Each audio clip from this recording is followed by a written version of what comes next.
Hi, welcome back to my YouTube channel. ඉතින් කොහොමද? හුඟ දවසකින් තමයි vlog එකක් ගෙනා. මම හිතන්නේ at least 1 month ඒ වගේ. ඉතින් මේක solo date එකක් කාලා thumbnail එකේ දැක්කා. ඉතින් මට චුට්ටක් relax වෙලා ඉන්න ඕනි කියලා හිතෙච්ච දවසක මම ගියපු කැන්ද එකට තමයි vlog එකේ තියෙන්නේ. ඉතින් එතකොට ඔයාලට ඒ වගේ ඉන්න ඕන වුණාම ඔයාලා කොහෙද යන්නේ? මම සාමාන්‍යයෙන් යන්න කැමති තැන් දෙකකට තමයි මං ගියේ. කියන්නේ ඔයාලට තනියම time spend කරන්න පුළුවන් තැනක් එහෙම තියෙනවනේ. ඉතින් මොනවා වගේ තැන්ද ඔයාලා ඒ විදියට කියන්නේ? ඔයාලා එහෙම යන්න තැන් තියෙනවා නම් කැමති තැන් තියෙනවා නම් කියන්න. ඒකට මටත් ඒ වගේ දේවල් කරලා බලන්න පුළුවන් නේ. ඒවා හොඳයි කියලා. So එහෙම ඉතින් solo date එකක් කියලා කිව්වට ඉතින් ලොකු solo date එකක් නෙමෙයි. වීඩියෝ කරන්න vlog එකක් කරන්න එහෙම හිතුන්නේ නැහැ. but ගෙදර ආවිල්ලා බලනකොට සාමාන්‍ය vlog එකකට small vlog එකකට හරියන්න වීඩියෝ එකක් තිබ්බා. ඉතින් මට හිතුණා ඔයාලටත් මොන හරි දෙයක් කියන්න ඕනි කියලා. So එහෙනම් vlog එකට ගිහිල්ලා බලමු. vlog එක මොනවා වගේද කියලා. වීඩියෝ එක බලනකොට තමයි දැක්කේ ඕපනින් වීඩියෝ එකේ කොහෙද මන්ද සතෙක් කෑගහන්නේ.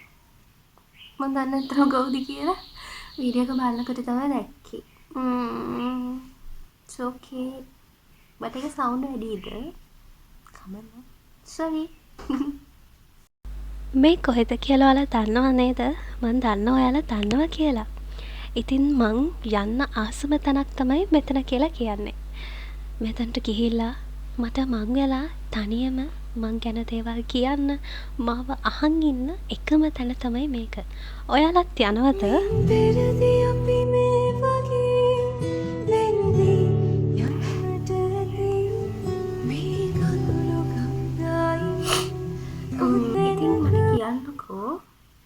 දුකින්ද ඉන්නේ? මොකක් හරි ප්‍රශ්නකින්ද ඉන්නේ? ඉතින් මාත් එක්ක කතා කරන්න.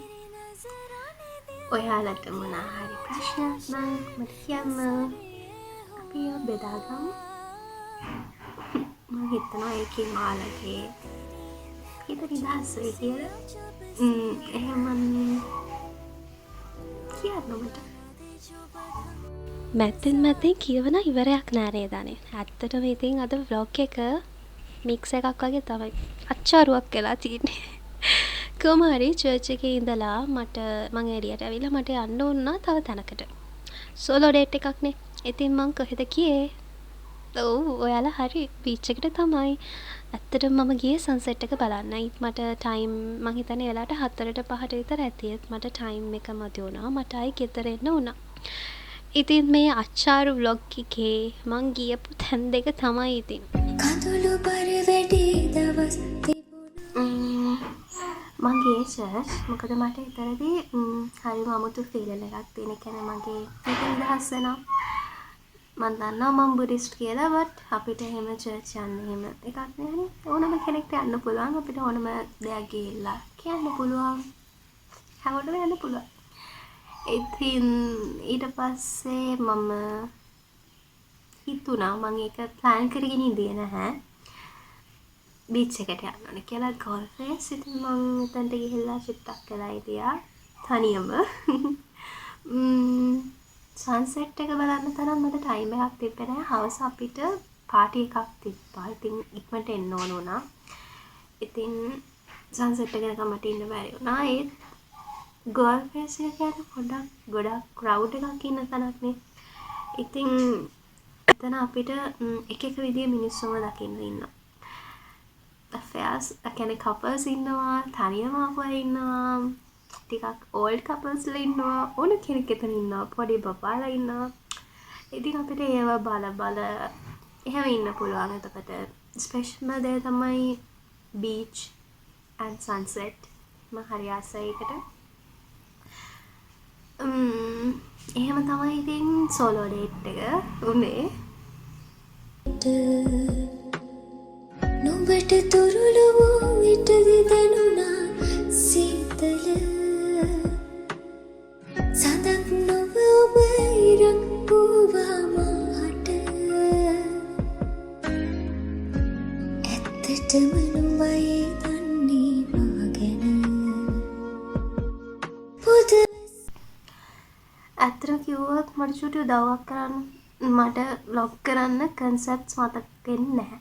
ඔයාලට මොන හරි ඕනි දේවල් concept එකක් මොන හරි content එකක් තියෙනවා නම් ඒක මට comment කරන්න. මට ඒක පුළුවන් නම් මම ඒක දෙනවා. ඉතින්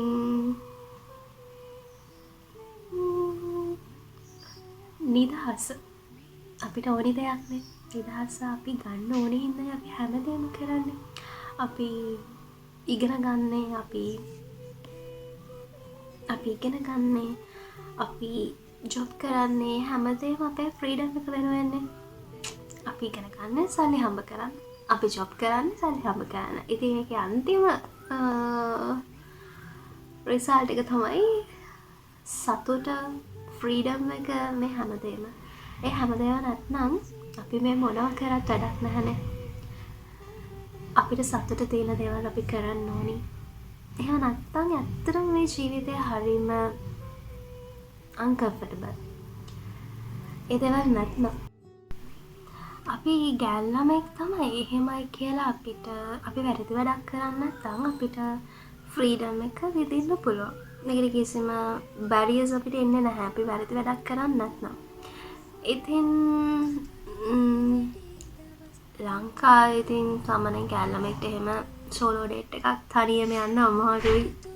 සාමාන්‍ය ඒජ් එකක් නැත්නම් දැනුත් තේරුමක් නැත්නම් බට් ඒක අපිට මෙහෙම කැටගරයිස් කරන්න බෑ. මේ ළමයට මෙහෙම දේවල් කරන්න බෑ. ගෑල් ළමෙක්ට මෙහෙම දේවල් කරන්න බෑ. පිරිමි ළමෙක්ට විතරයි පුළුවන් කියලා.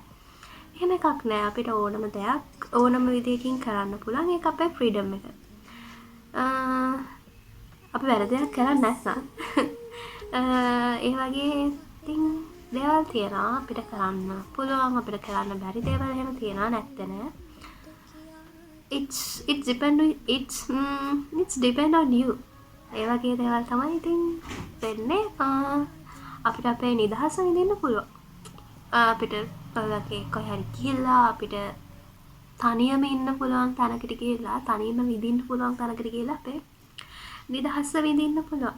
ඒකට අපි කැමති නම් අපිට ඒක ඕනි නම් අපි ඒක අනිවාර්යයෙන්ම කරනවා. ඉතින් එහෙම තමයි.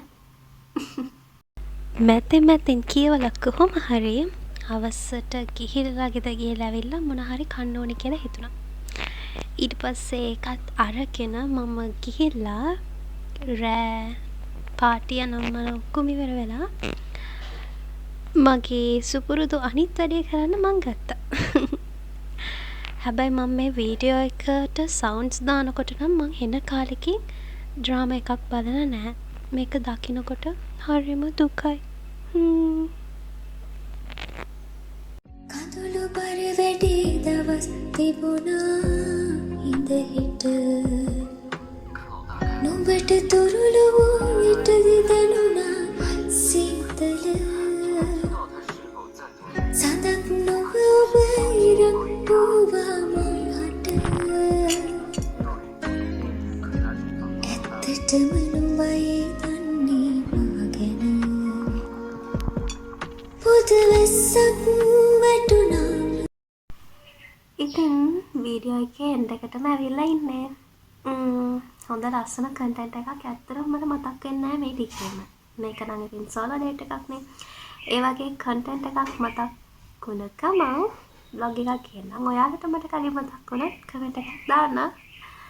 වීඩියෝ එක ලස්සනයිද හොඳයිද කැතයිද කියලා දාන්න. ඉතින් කමක් නෑ. බත් දුක හිතයි. So වීඩියෝ එක ඉවරයි. Thank you for watching. I'll see you soon with a new vlog. Bye. බර වැඩි දවස් තිබුණා